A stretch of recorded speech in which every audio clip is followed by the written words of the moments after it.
കപ്പയും മത്തിയും പുഴുക്കുണ്ടാക്കി നോക്കിയാലോ. കപ്പ ഞാൻ ഓൾറെഡി വേവിച്ച് വെച്ചിട്ടുണ്ടേ.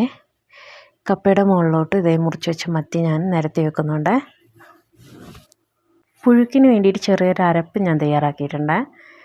തേങ്ങയും പച്ചമുളകും വെളുത്തുള്ളിയും ചെറിയ ഉള്ളിയും ജീരകവും കൂടെ ചേർത്തൊരരപ്പാണ്. ജസ്റ്റ് ഒന്ന് ചതച്ചെടുക്കുന്നത് പോലെ എടുത്തതേ ഉള്ളൂ. അത് അതിൻ്റെ മുകളിലോട്ട് നിരത്തി വെച്ചതിന് ശേഷം ഒരു 1/2 ടീസ്പൂൺ മുളക് പൊടിയും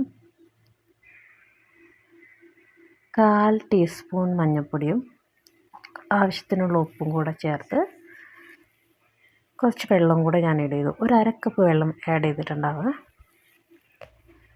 എന്നിട്ട് നമുക്കിത് അടച്ച് വെച്ച് 2 കറിവേപ്പില കേട്ടോ അടച്ച് വെച്ചിട്ട് നമുക്ക് കുക്കറിൽ ഒരു 2 വിസിൽ വരുന്നവരെ വെയിറ്റ് ചെയ്യാം. വിസിൽ വന്നു, നമുക്കൊന്ന് ഓപ്പൺ ചെയ്ത് നോക്കാവേ.